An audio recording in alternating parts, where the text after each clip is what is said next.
दूसरा दिन, पांडु पुत्रों का जन्म और बचपन की कथा। पिछली कथा में हमने देखा कि किस प्रकार शांतनु और गंगा के पुत्र भीष्म पितामह ने आजीवन ब्रह्मचर्य व्रत लेकर कुरुवंश की रक्षा की। फिर सत्यवती के पुत्र विचित्रवीर्य की मृत्यु के बाद महर्षि वेदव्यास द्वारा नियोग से 3 संतानें उत्पन्न हुईं, धृतराष्ट्र, पांडु और विदुर। धृतराष्ट्र अंधे थे, इसलिए राज्य का कार्य पांडु को सौंपा गया। पांडुवीर नीतिज और धर्मनिष्ठ थे।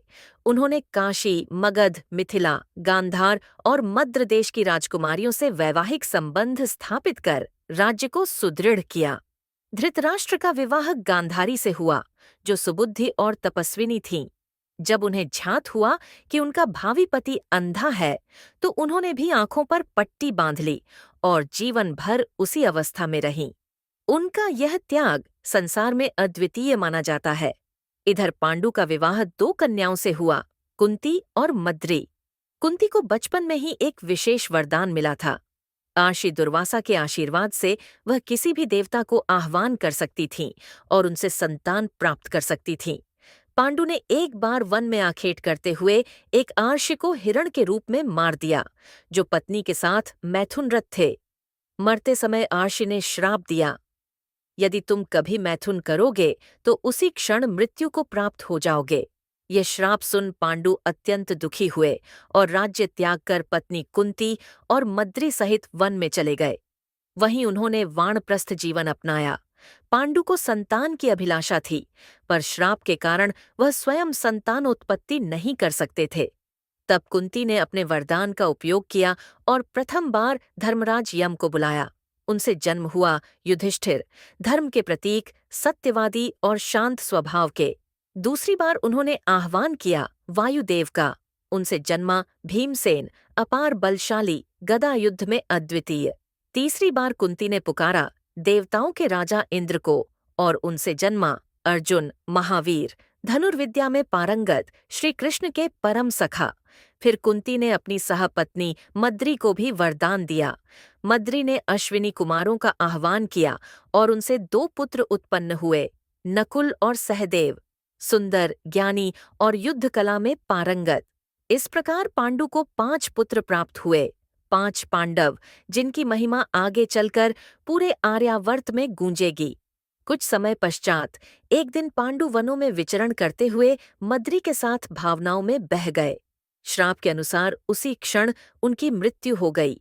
मद्री अपने पति की चिता में सती हो गईं। कुंती 5 बालकों को लेकर हस्तिनापुर लौट आईं। इधर हस्तिनापुर में धृतराष्ट्र और गांधारी के 100 पुत्र जन्म ले चुके थे, जिनमें सबसे बड़ा था दुर्योधन। यह जन्म भी विचित्र था। गांधारी ने 2 वर्षों तक गर्भ धारण किया, लेकिन संतान न हुई। तब महर्षि व्यास ने उसके पेट से मांस का एक लोथड़ा निकलवाया और 100 कलशों में बांटकर उसमें औषधि डाल दी। समय आने पर उन कलशों से 100 पुत्र जन्मे। 5 पांडवों और 100 कौरवों को गुरु कृपाचार्य और फिर द्रोणाचार्य द्वारा शिक्षा दी गई। भीम और दुर्योधन में बचपन से ही प्रतिद्वंद्विता थी। एक बार भीम ने दुर्योधन को रेसलिंग में हराया तो दुर्योधन ने जलनवश उसे विष पिला दिया। भीम को नागलोक में ले जाया गया, जहां नागों ने उसे विष से मुक्त किया और वरदान स्वरूप उसका बल 100 गुना कर दिया। इधर द्रोणाचार्य ने विद्यार्थियों को शस्त्र विद्या सिखाते हुए अर्जुन को विशेष रूप से प्रेम दिया, क्योंकि अर्जुन की लगन, ध्यान और समर्पण अद्भुत था। द्रोणाचार्य ने अर्जुन को आशीर्वाद दिया, तुम इस धरती के सर्वश्रेष्ठ धनुर्धारी बनोगे। यह सुन द्रुपद के पुत्र एकलव्य ने स्वयं जंगल में एक मूर्ति बनाकर द्रोणाचार्य की पूजा करते हुए अभ्यास किया और महान धनुर्धारी बन गया। परंतु जब द्रोणाचार्य को ज्ञात हुआ कि कोई अर्जुन से श्रेष्ठ हो सकता है, तो उन्होंने गुरु दक्षिणा में एकलव्य से उसका अंगूठा मांग लिया। एकलव्य ने बिना हिचक अंगूठा काटकर अर्पण कर दिया। इस त्याग की कथा आज भी अमर है। अब धीरे धीरे युवा हो रहे पांडव और कौरव राजनीतिक रंगमंच की ओर बढ़ रहे हैं। धृतराष्ट्र का मोह अपने पुत्र दुर्योधन पर बढ़ता जा रहा था और यहीं से आरंभ होगा ईर्ष्या, षड्यंत्र और अधर्म का वो खेल जो अंततः महायुद्ध की ओर ले जाएगा। पूरी कहानी सुनने के लिए हमारे चैनल को अभी सब्सक्राइब करें और वीडियो को लाइक, शेयर, कमेंट करें। अगली वीडियो देखने के लिए चैनल को सब्सक्राइब जरूर करें।